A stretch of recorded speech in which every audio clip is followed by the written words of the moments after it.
Nama lengkap siapa? Saya nama lengkap Imam Muhammad. Di MTS NU Al Anwar. Iya, di MTS Ma'arif Al Anwar. Oh, Ma'arif Al Anwar. Iya, saya sebagai komite di Yayasan Al Anwar, kami sebagai penanggung jawab. Berdiri tahun berapa Pak MTS Ma'arif? MTS Mas Arif Al Anwar itu berdiri kurang lebih sekitar tahun 2012 bersama dengan berdirinya Yayasan Al Anwar.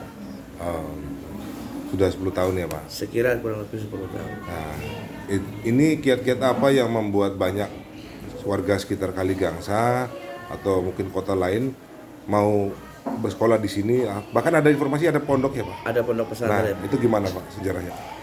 Pada dasarnya pendirian pondok pesantren kami itu memang tidak didasari dengan niat yang sungguh-sungguh, tidak memang, dan tidak dengan sebuah kebetulan juga tidak.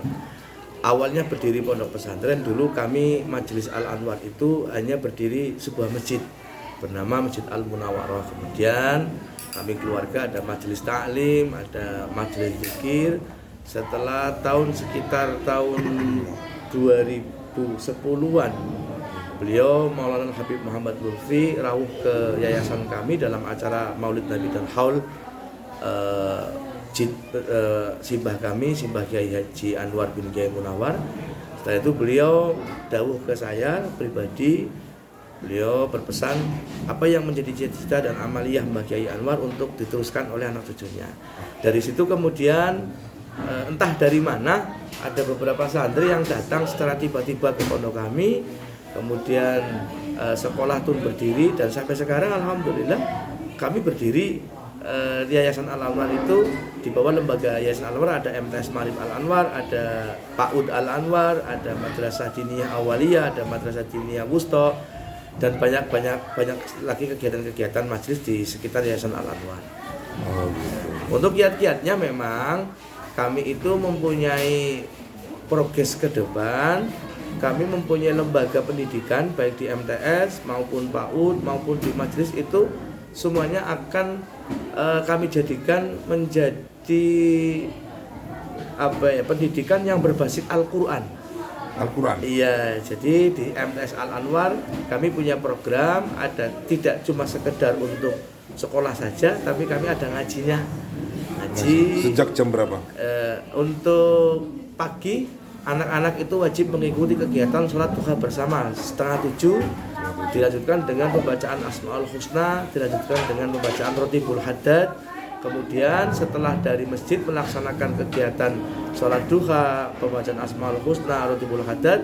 Kemudian sebelum anak-anak masuk kelas, di depan kelas anak-anak seluruhnya membaca sholawat nariyah dan membaca doa-doa khusus. Setelah itu kami ada pembelajaran KBM, kegiatan belajar mengajar yang sifatnya, yang metodenya kurikulum dari Kemenak. Setelah itu sekitar jam 1 kami sudah fokus ke Quran. Jadi ada yang menghafal Al-Quran bagi yang sudah mampu, ada yang masih membaca Al-Quran bagi yang memang kemampuannya masih dalam tahap membaca Al-Quran.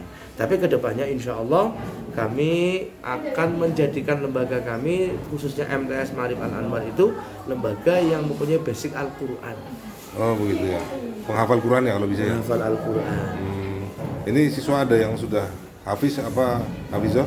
Untuk yang 30 juz bil ghaib belum, kami baru ada sekitar beberapa anak yang sudah sampai ke 5 juz, ke 6 juz, masih tahap dalam menghafal Al-Quran. Karena program menghafal Al-Quran itu baru tercetus sekitar 2-3 tahun yang lalu.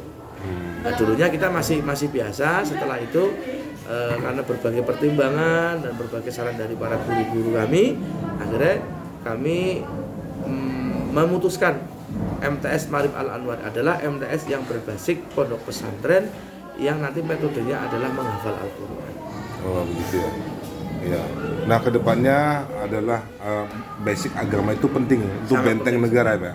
Sangat Ya. penting sekali. Kalau ada berita hoak atau informasi yang bilang pelajaran agama itu harus dihapuskan, itu bagaimana Pak? Oh iya. Ya itu memang kalau menurut saya sekarang selagi maraknya ada Islamofobia. Islamofobia, oh begitu. Di Indonesia itu sekarang sedang marak namanya Islamofobia. Kalau sesuatu yang berhubungan dengan Islam selalu mereka mengatakan ekstremis. Itu Ekstremis. Itu ekstremis, itu teroris. Itu memang ada. Kalau menurut saya pribadi itu ada memang pihak-pihak yang khusus itu menyebarkan Islamofobia sehingga ada sebuah ketakutan tentang Islam. Tapi Islam yang sebenarnya, Islam yang kami anut, kebetulan kami itu orang Nahdliyin Tulen, kami itu orang Nahdlatul Ulama. Keluarga kami itu sebelum lahir sudah menjadi NU. Jadi kami menganut pada Islam yang rahmatan lil alamin. Iya, Islam yang memang kasih sayang. Kami kepada siapapun kami itu terbuka. Kepada yang non muslim, kepada yang muslim, kepada mereka kami sangat terbuka sekali. Himbauan Bapak terhadap orang-orang yang mengalami Islamofobia itu bagaimana, Pak? Ya. Bagi masyarakat yang mengalami Islamofobia, dia takut dengan yang bernuansakan, bernafaskan Islam. Kalau menurut saya Islam itu bukan sesuatu yang keras. Karena Islam itu kalau menurut saya Islam itu sesuatu yang indah. Islam itu tidak pernah menyulitkan kepada penganutnya. Islam itu tidak pernah membuat takut kepada penganutnya. Di dalam Islam itu ada rukhsah. Contoh misalnya, kita dalam sebuah perjalanan musafir katakanlah, itu ada rukhsah, ada keringanan untuk menjamak qashar salat kita. Itu merupakan sebuah bukti bahwasanya Islam itu bukan sesuatu yang kalau kamu perjalanan harus sholat tepat waktu, itu tidak. Tapi dalam sebuah perjalanan Islam itu ada istilah namanya jamak qashar, ada jamak takdim, ada jamak. Itu menunjukkan bahwasanya Islam itu kondisional. Islam itu tidak saklek. Iya, bahkan Islam itu menganjurkan ketika kita penganut agama Islam kok mendapatkan rukhsah, Islam itu sangat menganjurkan kita untuk melaksanakan rukhsah tersebut. Rukhsah itu apa? Keringanan. Iya. Contoh kita sedang sakit terus lagi Ramadan. Islam tidak mewajibkan bagi mereka yang sakit untuk berpuasa. Itu seperti itu. Bagi ibu-ibu yang menyusui, Islam tidak memaksakan bagi ibu yang menyusui untuk berpuasa Ramadan. Ada rukhsah dalam Islam. Itu menunjukkan, itu salah satu contoh kecil bahwasanya Islam itu adalah agama yang baik. Dan Islam itu mengajarkan kepada kita tidak boleh bersedih. Islam itu intinya ketika kita berislam itu harus senang. Intinya itu. Islam itu tidak pernah membuat kita susah. Islam itu tidak pernah membuat kita itu merasa tertekan. Karena Islam mengajukan kepada penganutnya untuk selalu senang. Dalam hal apapun kita harus happy. Nah, itu kepada orang Islam sendiri, tadi kan kepada Islamofobia. Kepada orang Islam sendiri, saran Bapak gimana? Soalnya kadang-kadang Islamofobia itu selalu menyerang. Baik melalui medsos, selalu langsung ketemu.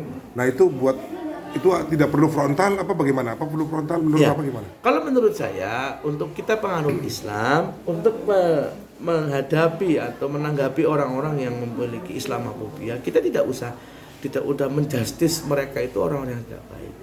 Karena menurut saya mereka yang mempunyai Islamofobia itu juga korban dari hoax, korban dari informasi yang salah tentang Islam. Konspirasi global. Iya.